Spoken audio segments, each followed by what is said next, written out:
Hello and welcome to Spectrum. Good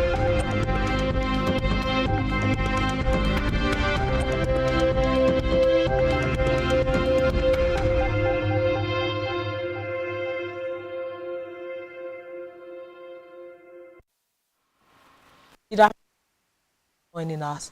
We begin the news this afternoon from the national scene where the Vice President Kashim Shettima says education and skill development are the answers to Nigeria's hunger and poverty. Shettima made the statement at a meeting with a group from the Bill and Melinda Gates Foundation at the Presidential Villa in Abuja.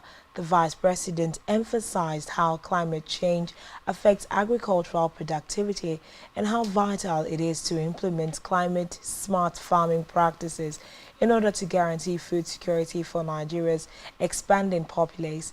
He therefore pleaded with the foundation to establish a strategic alliance with the Nigerian government in order to boost the country's agricultural output, enhance nutrition, and fortify the educational system.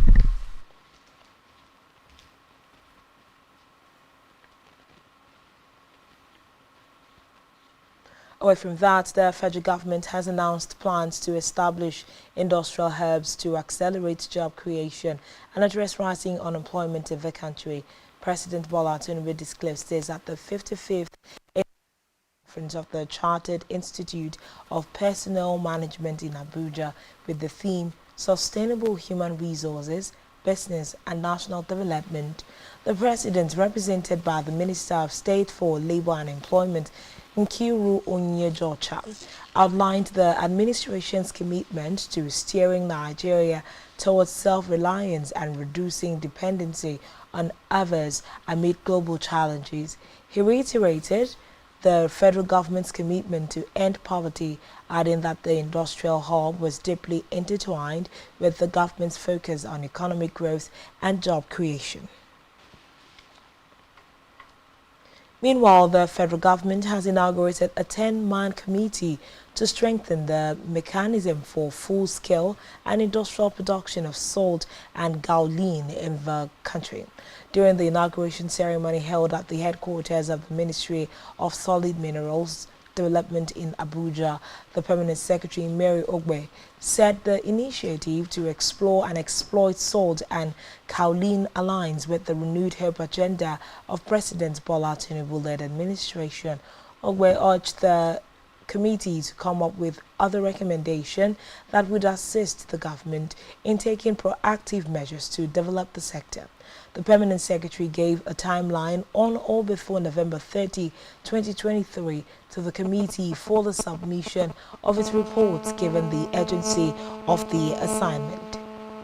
In the meantime, the former governor of the Central Bank of Nigeria, CBN, Godwin Emefiele, will today be put on trial by the federal government on alleged economic sabotage-related offences.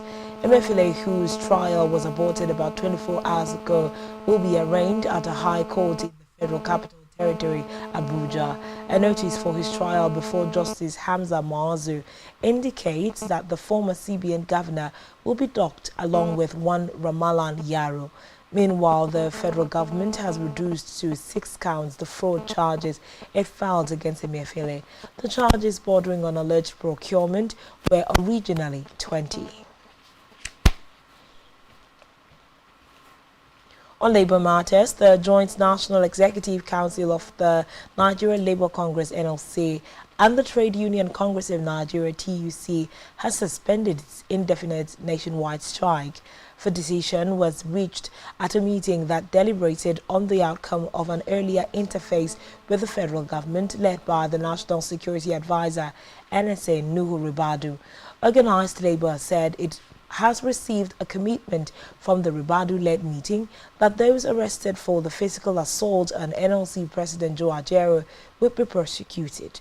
The NSA promised to bring both parties back to the table to iron out all issues in dispute, tendering an unreserved apology on behalf of the federal government for the brutalization Ajaero and other members of the Congress had to undergo. In a separate development, the Nigeria Customs Service (NCS) has revealed that the agency was not privy to details of customs modernization project which the country would invest $3.2 trillion into. The revelation came when the Customs Controller General Adewale Adeniyi, represented by Deputy Comptroller General N. Mba Musa, appeared before the Senate Joint Committee on Finance. The committee had sought clarity about the agreement signed by the federal government on modernization of Nigeria Customs, but Musa told the lawmakers that Nigeria Customs was not privy to details of modernization agreement. Recall that the Federal Executive Council (FEC) had in April 2023 approved the Nigeria Customs Service Modernization Project, also known as e-Customs, despite a court order restraining the federal government from going on with the initiative.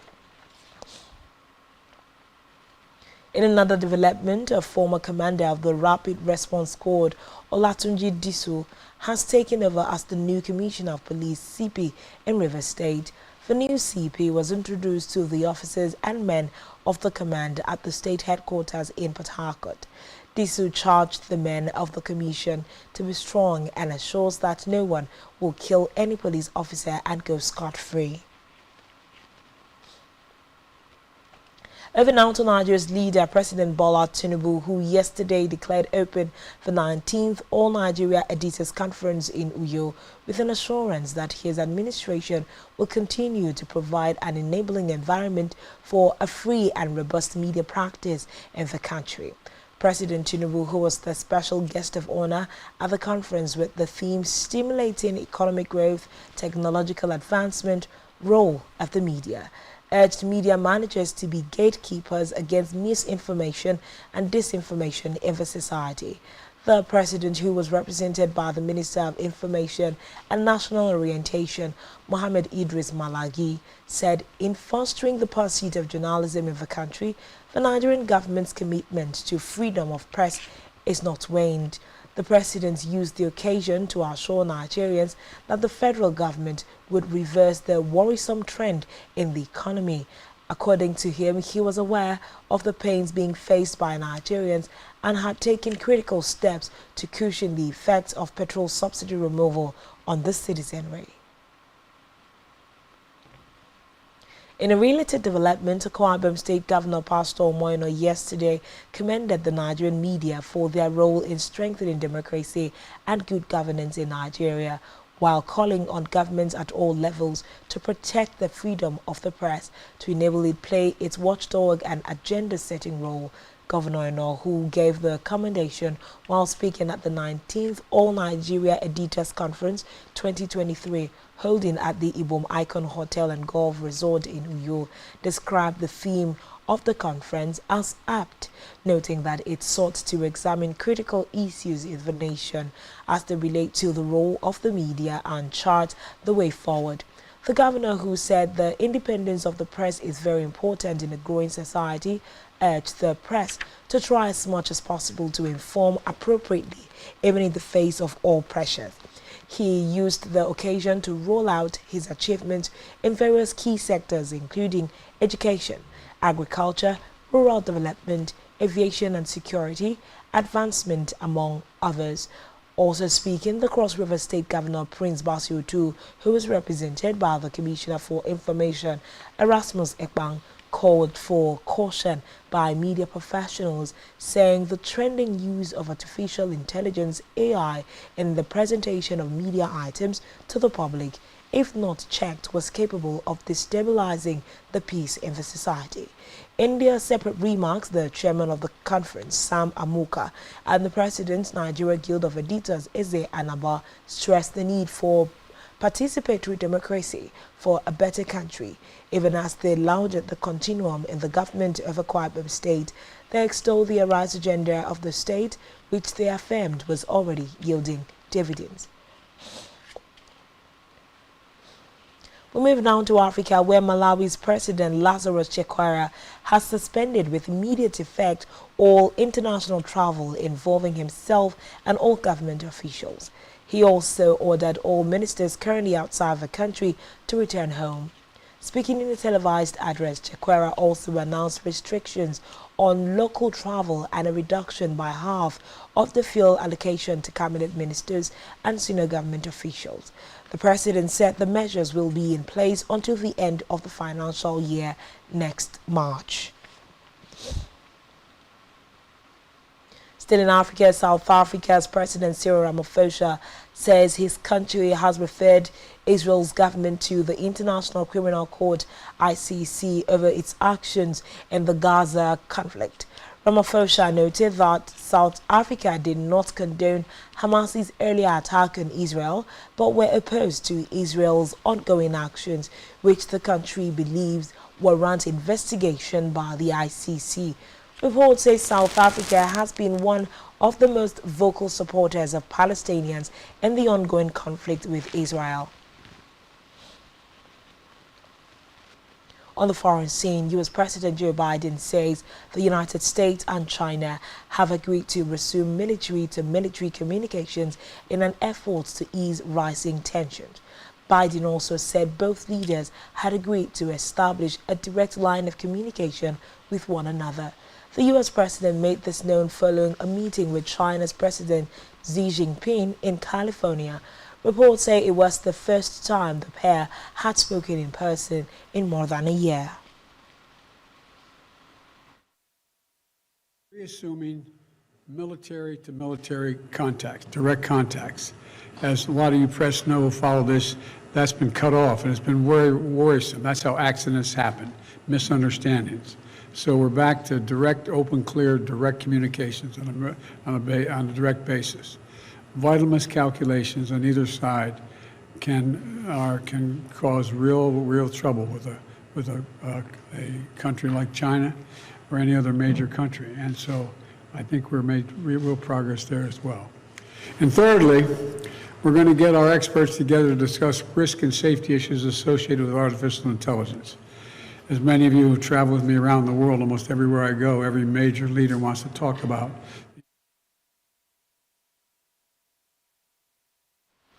Still on the foreign scene, new Foreign Secretary David Cameron has made his first working visit to Ukraine, meeting President Volodymyr Zelensky in Kyiv. Cameron reiterated the UK support for Ukraine, promising it would be there for however long it takes.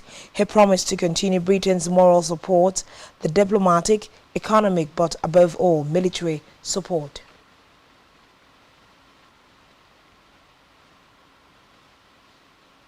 Still to come in the news. Super Eagles receive injury boost ahead of World Cup qualifier. Stay tuned for details of this and more after the break.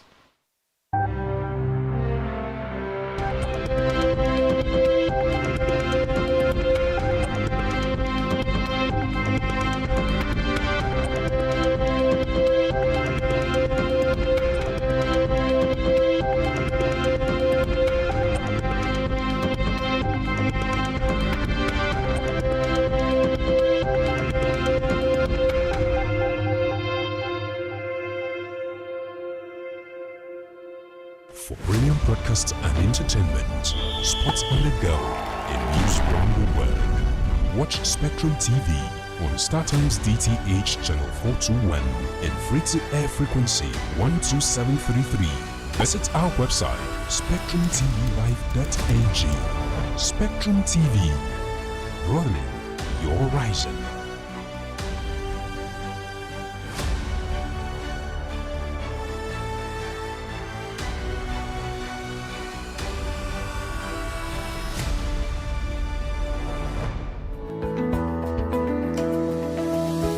Business exists only to meet the needs of the people, but there's an extra advantage if your product and services are pitched on a platform that gives you the added advantage over your competitors. For your desired return on investment and so much more, advertise on Spectrum Television, on StarTimes DTH channel 421 and on free-to-air with a frequency of 12733. Spectrum Television, broadening your horizon.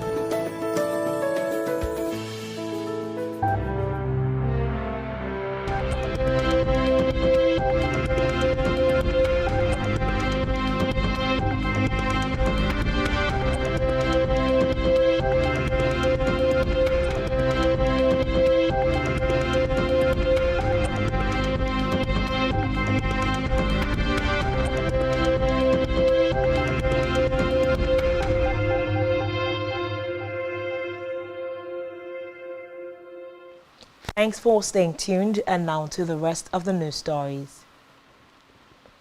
On our business news, the federal government has urged West and Central African countries to collaborate for the success of the African Continental Free Trade Area AfCFTA.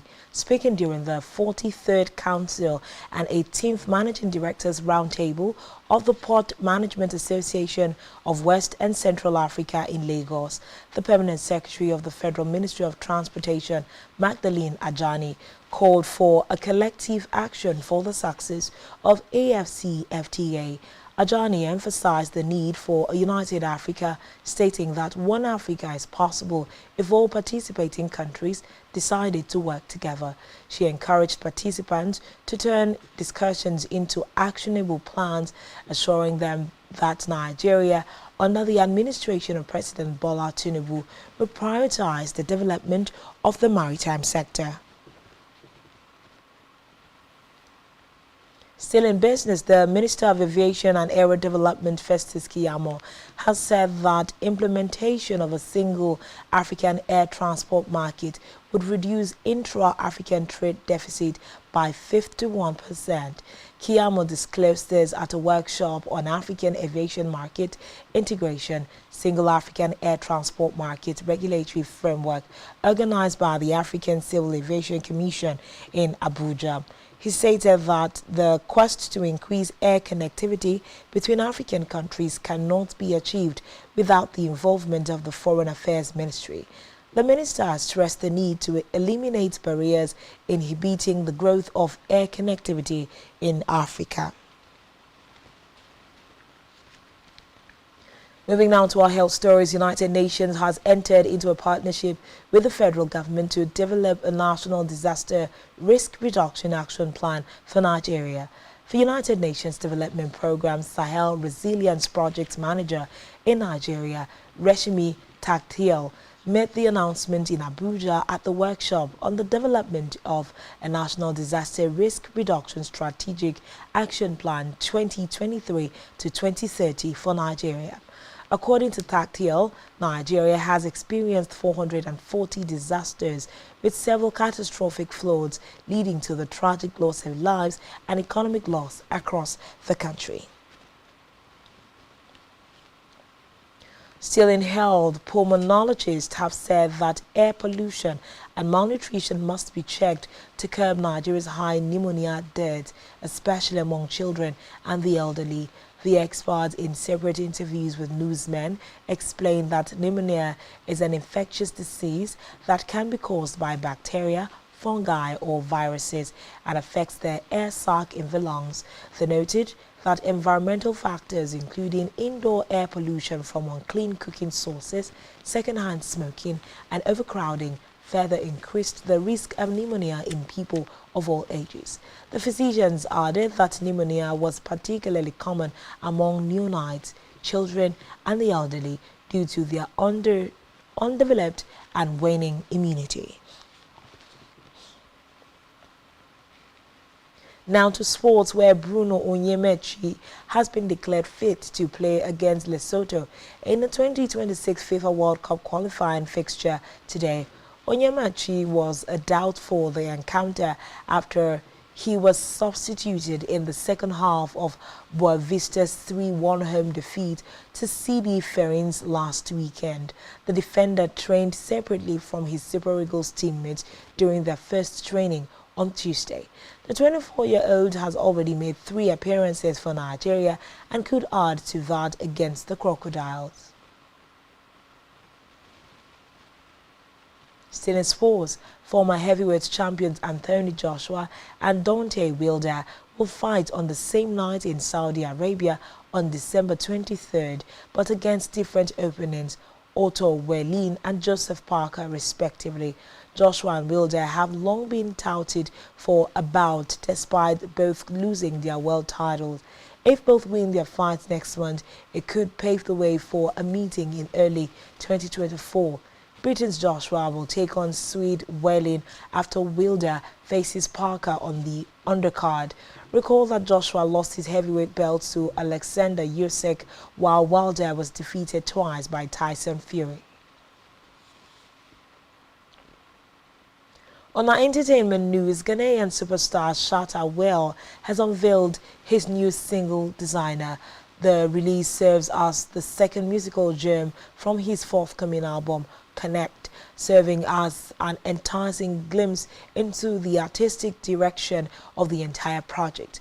With the release of Designer and his upcoming Connect album, Shatta Will is set to create a magnum opus demonstrating the enduring brilliance of an artist who has effortlessly transcended boundaries.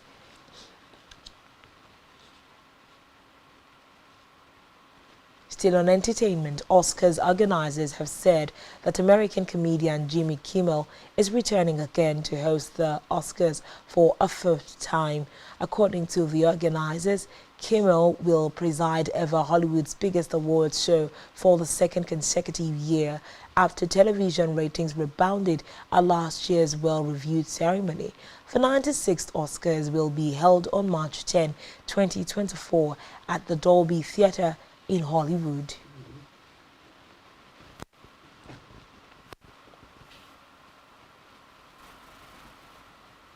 And that's all we have for you at this time. Do well to follow us on social media, subscribe to our YouTube channel, all of which you can find on our website, Spectrum TV Live. You have been watching Spectrum Television News at 12. I am Uyai. Good afternoon.